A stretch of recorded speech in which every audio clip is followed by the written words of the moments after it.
mu kinyejana cya 20 iyi si yibasiwe n'intambara nyinshi zikomeye zayijegeje cyane. Intambara ebyiri z'isi, intambara y'ubutita, ukongeraho ibibazo by'ubukungu byabayeho mu myaka yakurikiyeho. Nyuma y'izi ntambara n'ibi bibazo, Leta Zunze Ubumwe za Amerika zagiye ku butegetsi bw'isi. Nk'umutegetsi utegeka isi yose, Leta Zunze Ubumwe za Amerika zashyizeho amategeko n'imirongo ngenderwaho ku batuye isi bose. Zashyizeho ubufatanye bw'ibihugu bikomeye mu bya gisirikare, OTAN. Zishyiraho umuryango mpuzamahanga ushinzwe ubucuruzi ku isi yose.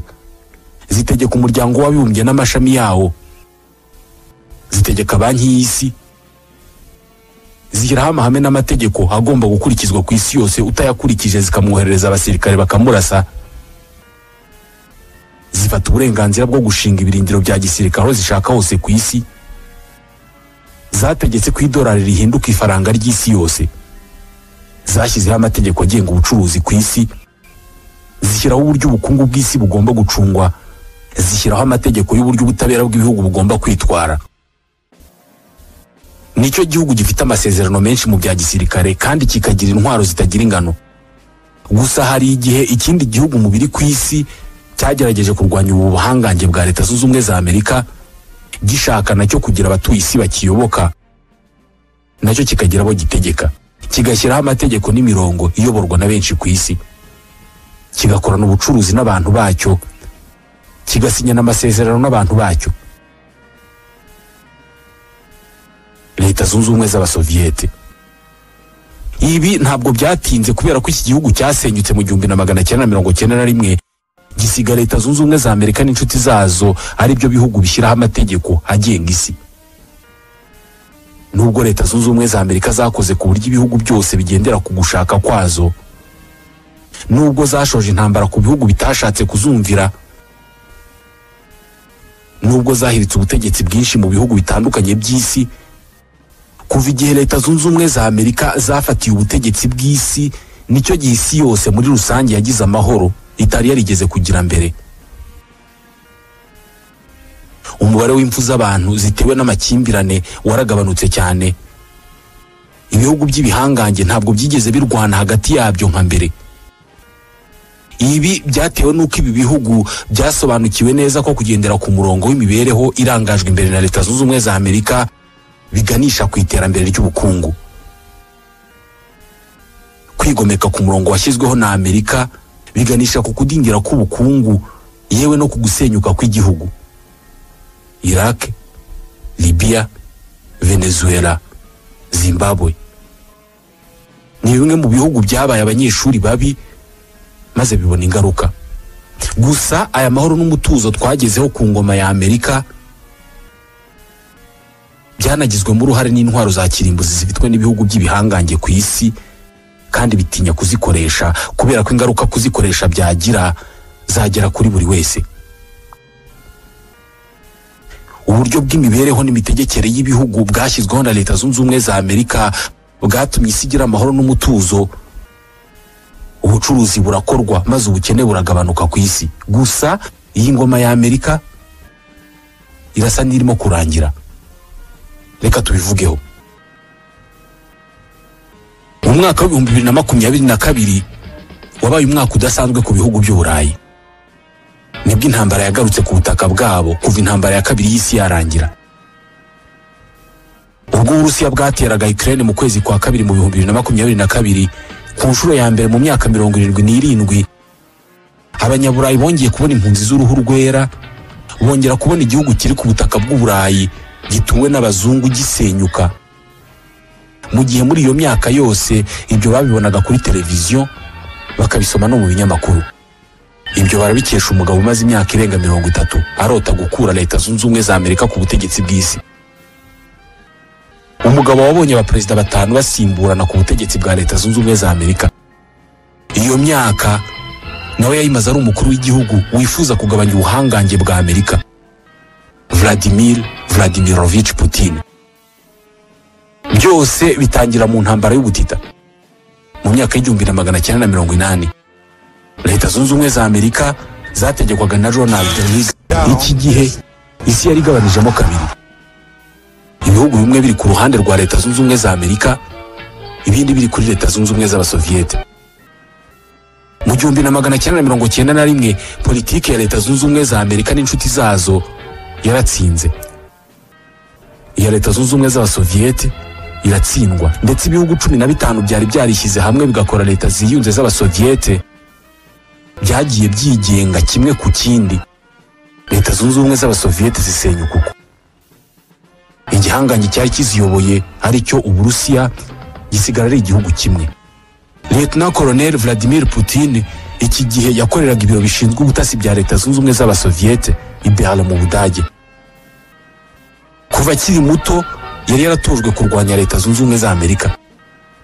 Kuva yinjiye mu by'ubutasi kari ko kazi ke. Kuri we kubona Leta Zunze Ubumwe z'Abasoviyete zisenyuka bigizwemo uruhare na Perezida wa Leta Zunze Ubumwe za Amerika Ronald Reagan byari ibihe bibi cyane, byatumye akora ibyo yakoze byose mu buzima bwose bwakurikiyeho.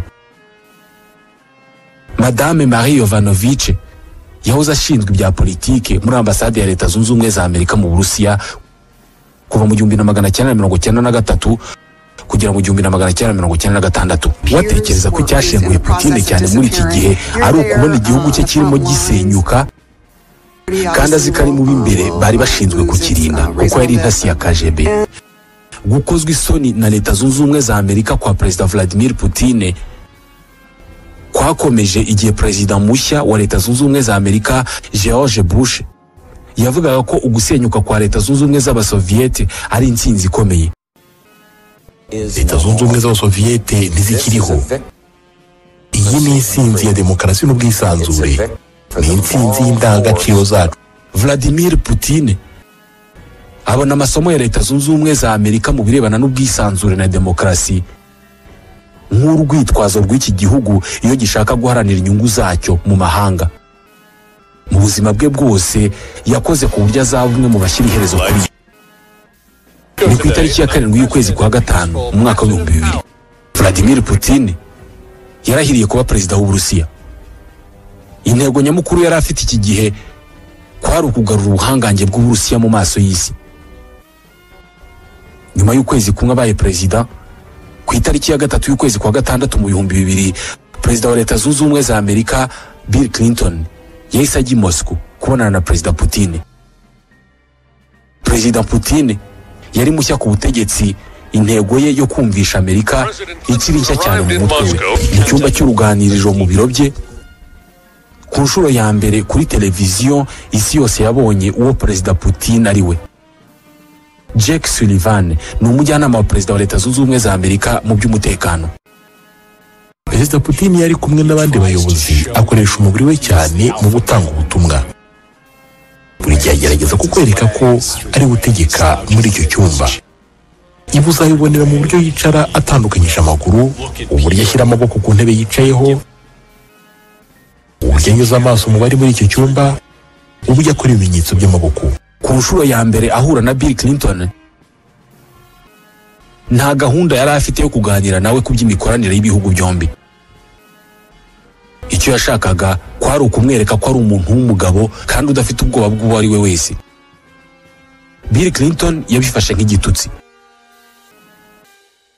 Maze ku gicamunsi cyo kuri uwo munsi i Moscow ajya kureba uwo Putin yari asimbuye, umugabo wanatoje Putin ibirebana na politike, Boris Yeltsin.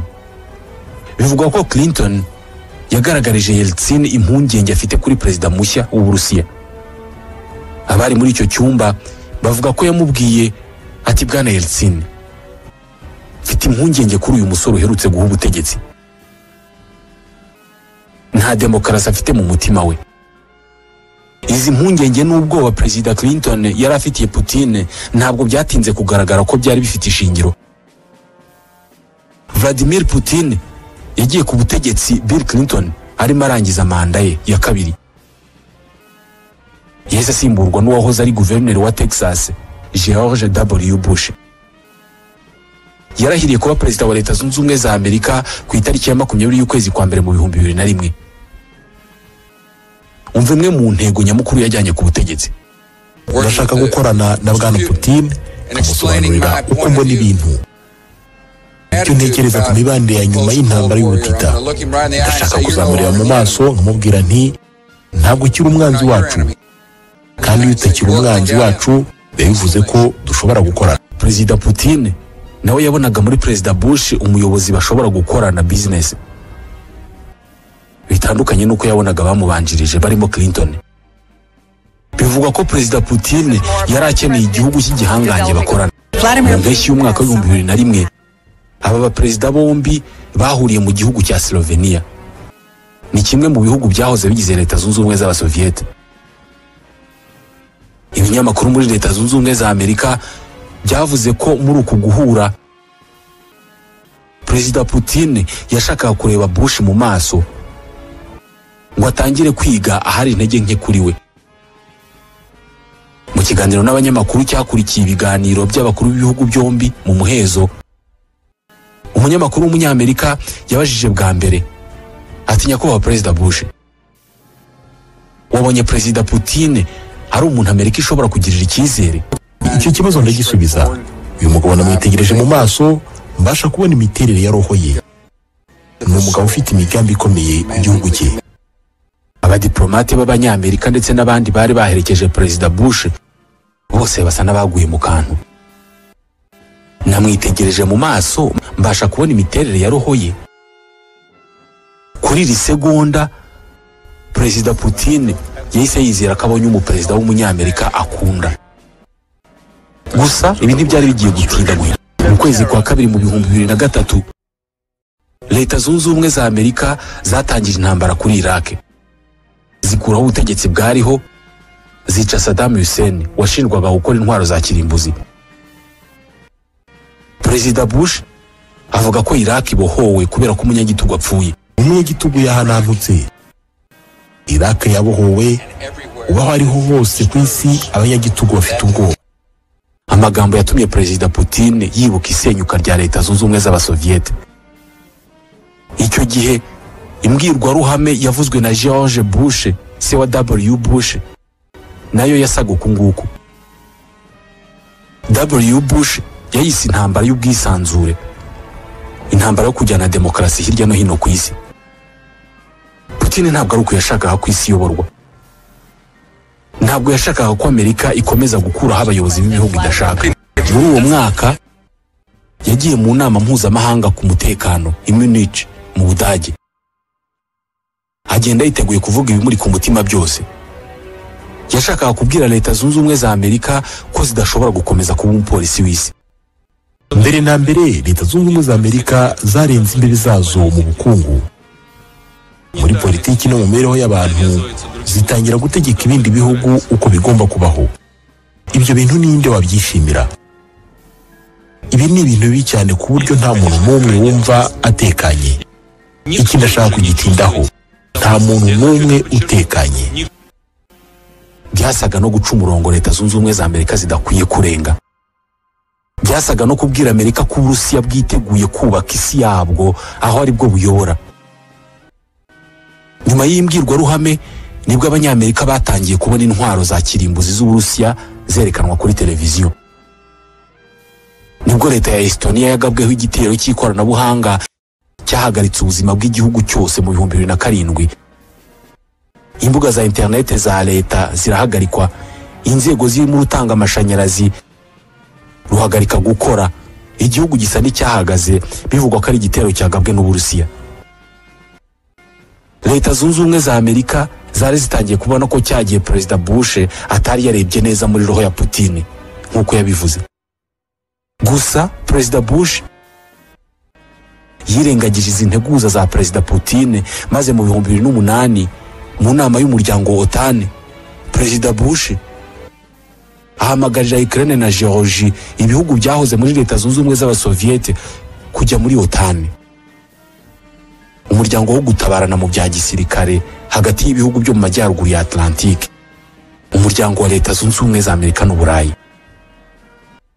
Ibi byari nko kurenga umurongo utukura washyizweho na Perezida Putin ku Banyamerika, kuko kwakira muri OTAN ibihugu byahoze bigize Leta Zunze Ubumwe z'Abasoviyete binaturanye n'Uburusiya byari nko kujya guhinga mu marembo y'umuntu. Amezi ane yakurikiyeho Uburusiya bwashakaga kwereka Georgie ko kujya muri OTAN bifite ikiguzi cyo kwishyura.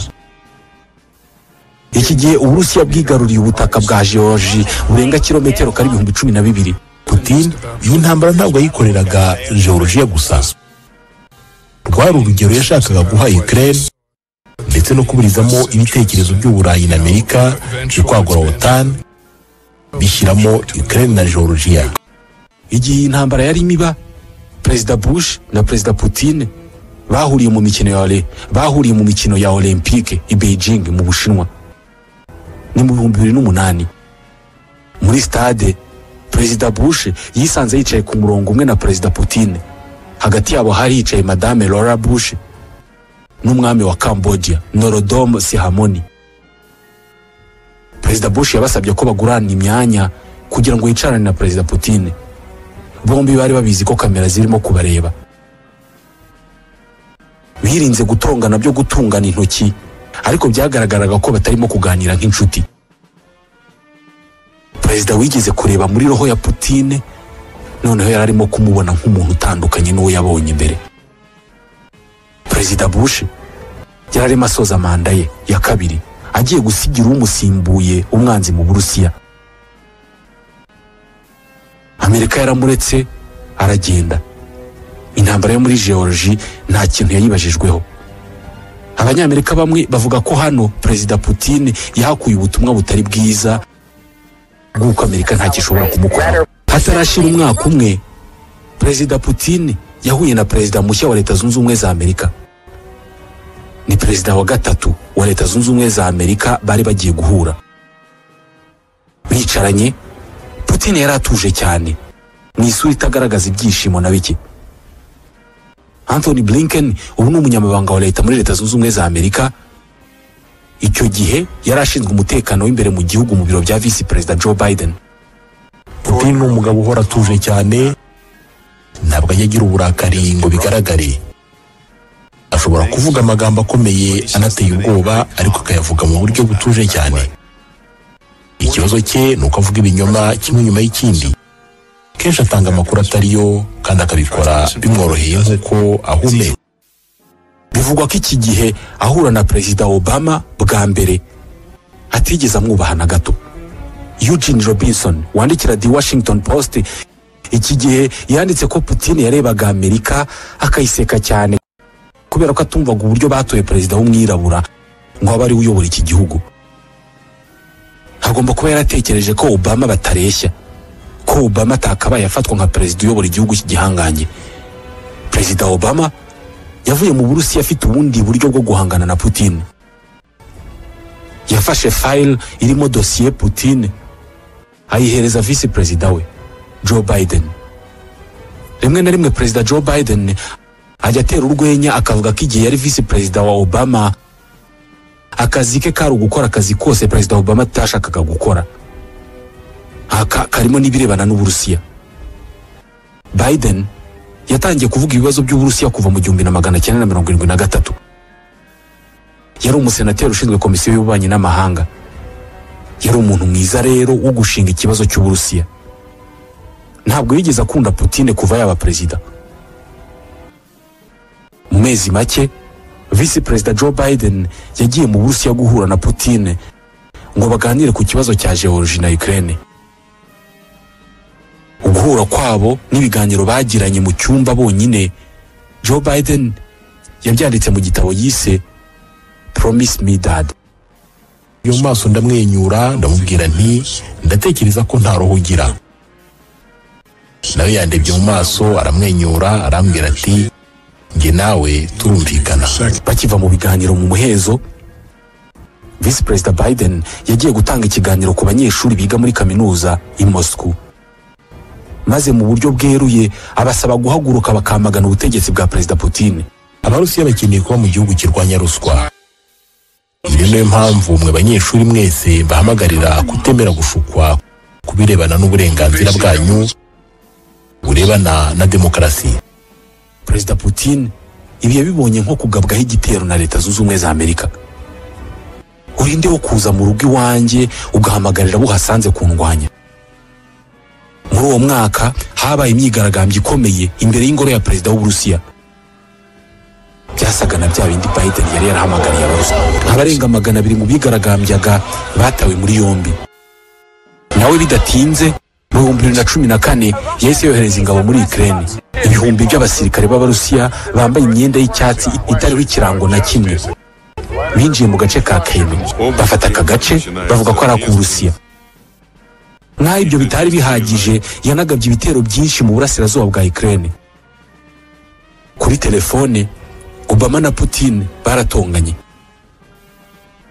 Putin avuga ko abasirikare bateye Ukraine atari ab'Uburusiya ndetse ko atanabazi.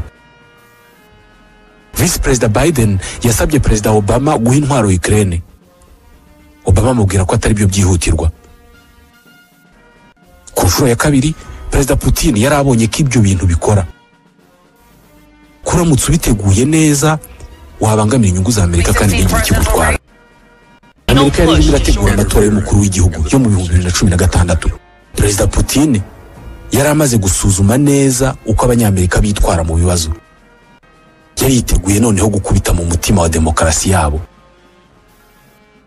gutesha agaciro n'icyubahiro amatora yabo na perezida wabo. Perezida Putin yari amaze guhangana n'abaperezida batatu ba Amerika. Yari akeneye noneho gushyiraho uwo ashaka. Abahanga mu bya mudasobwa b'Abarusiya babashije kwinjira mu bubiko bw'amakuru muri mudasobwa z'ishyaka ry'abademokarate. Basohora email ibihumbi z'umukandida w'iri shyaka, Madame Hillary Clinton, bari bagamije kumubuza amahirwe yo gutorwa. Abahanga mu bya mudasobwa b'Abarusiya kandi bahimbye miliyoni nyinshi z'amakonte ku mbuga nkoranyambaga, bakajya bandika amakuru menshi asebya Madame Clinton agaragaza ubwiza bwa Donald Trump. Perezida Putin yabonaga muri Donald Trump umuyobozi utandukanye n'abandi banyamerika bamara igihe kinini bigisha isi bijyanye na demokarasi. Ikindi kandi Donald Trump yari yaravuze inshuro nyinshi ko azakora. Donald Trump yaratsinze. Iyi ntsinzi kuri we no kuri Perezida Putin. Perezida Putin yarampamagaye ambwira neza cyane, ashimira ku ntsinzi nari nagize mu matora. Birumvikana yari intsinzi kuri Perezida Putin, bitari uko umukandida yashyigikiye yatsinze gusa, ahubwo no kuba yari yateye urujijo mu banyamerika bo ubwabo bagatangira gushidikanya kuri demokarasi birirwa bigisha isi. Yari intsinzi ikomeye ku Burusiya kubona abanyamerika basubiranamo. Kubabona batemeranya ku byavuye mu matora yabo cyari ikintu cyiza cyo kureba. Ku nshuro ya kane, Perezida Putin yari agiye guhura n'umuperezida wa kane wa Leta Zunze Ubumwe za Amerika. Bahuriye Helsinki muri Finland. Byaragaragaraga ko Perezida Putin none habonye umuperezida wa Amerika utandukanye n'abandi. John Bolton yabaye umujyanama wa Perezida Trump hagati y'umwaka wa 2018 n'2019. Agira n'ibiganiro na Donald Trump kuri Putin byari nko kubona umukinnyi w'umupira ari mu kibuga gifunguye ntawe umutangira. Trump ibyo ntiyigeze abimenya. Ntiyigeze amenya ubwoko bw'umukino Putin yakinaga. Ndatekereza ko Putin yafataga Trump nk'umusazi kandi akamuha umuntu woroshye kumvisha ibyo ashaka. Perezida Putin na Perezida Trump binjiye mu cyumba cy'uruganiriro bagirana ibiganiro by'amasaha 2 mu muhezo. Nta wundi muntu wari muri icyo cyumba habe n'umusemuzi. John Bolton avuga ko mbere yo guhura na Trump, Putin atigeze akenera amakuru y'ibiro by'ubutasi ngo bamuha amakuru kuri Trump, ngo bamubwire ngo ni muntu ki, ngo bamubwire uko akwiye kumwitwaraho. Oya, ubwe yarazi kumusoma. Nyuma y'amasaha 2 mu biganiro byo mu muhezo, barasohotse ngo baganirize itangazamakuru. Ikibazo cya mbere cyabajijwe Trump. Umunyamakuru w'umunyamerika yaramubajije ati ko ibiro byose by'ubutasi bya Amerika byemeje ko Perezida Putin yivanze mu matora ya Amerika kandi wakabihakana, ari Putin n'ibiro by'ubutasi byawe, urizera nde? Abantu banjye baraje bambwira ko batekereza ko Uburusiya bwivanze mu matora yacu. Icyo kibazo nanjye nakibajije Perezida Putin, ambwira ko atari Uburusiya. Ntabwo mbona impamvu Uburusiya bwakora ibyo bintu. Perezida Putin rwose yampakaniye yakomeje. Abari muri icyo cyumba bose babonaga uburyo Perezida Putin yabashije kwemeza Trump ibyo ashaka. Abanyamerika bamwe bavugaga ko Trump yitwaye nk'umuntu ushinzwe ububanyi n'amahanga mu butegetsi bwa Perezida Putin. Trump yatangiye kujya ashimangira ibyo Putin avuga. Rimwe yanavuze ko Ukraine ari cyo gihugu cya mbere cyamunzwe na ruswa ku isi. Yanavuze ko Crimea ikwiye kuba iy'Uburusiya kubera ko buri wese hariya avuga Ikirusiya. Ngo ndetse n'abaturage ba Crimea bose barashaka kuba Abarusiya. Byasaga naho Perezida Putin asigaye abona ibyo ashatse byose kuri Trump. Trump yatangiye no kuvuga ko Amerika idakwiye gukomeza gutanga amafaranga yose itanga muri OTAN. Perezida Putin yifuzaga cyane manda ya kabiri kuri Perezida Donald Trump. Yatekerezaga ko amubonye mu yindi myaka 4 yaba abonye byinshi yifuza kuri OTAN cyangwa kuri Ukraine bitabaye ngombwa ko habaye intambara. Siko byagenze. Hatowe Joe Biden. Trump yanga kwemera ko Abanyamerika barongera bararyana. Ibi Putin yarabikunze cyane, ariko ntabwo byari bihagije. Ubwo ku itariki ya 6 y'ukwezi kwa mbere mu 2021 Abanyamerika bagiranaga amakimbirane bakarwanira ku nteko ishinga amategeko, bamwe bashaka kubuza inteko kwemeza Joe Biden nka perezida watowe kuko bavugaga ko bibwa amatora. Iyi sura ni imwe mu zafashije Perezida Putin gutangiza intambara kuri Ukraine kubera ko yabonaga ko Amerika itakiri igihugu cy'igihangange bose batinya. Yabonaga ko ibyo Amerika ihora abandi nayigezaho kubikora.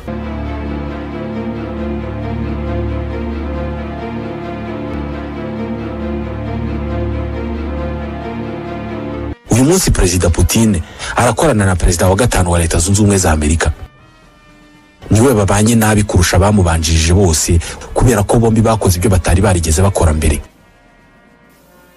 Umwe yatangije intambara muri Ukraine, undi atanga intwaro kuri Ukraine kandi ahamagarira abandi kuyifasha. Ni abayobozi babiri badakundana. Abasesengura ibya politike benshi batekereza ko icyifuzo cya Perezida Vladimir Putin ari uko yahora ari ikibazo Leta Zunze Ubumwe za Amerika zigomba guhangana nacyo. Yifuza ko yahora ku mwanya wa mbere mu byo Amerika itekereza ko biyibangamiye. Ibi bihugu byombi ntabwo bituranye, ntibivuga ururimi rumwe, nta nubwo bikundana na gato.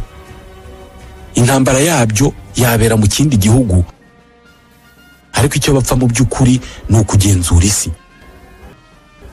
Hari ibyago byinshi ko hari abene gihugu kimwe kitari Amerika kitari n'Uburusiya bashobora kuzarwana bapfa ko bamwe bashyigikiwe na Amerika abandi bagashyigikirwa n'Uburusiya. Nta muntu uzi uko bizarangira. Dusoreje iki kiganiro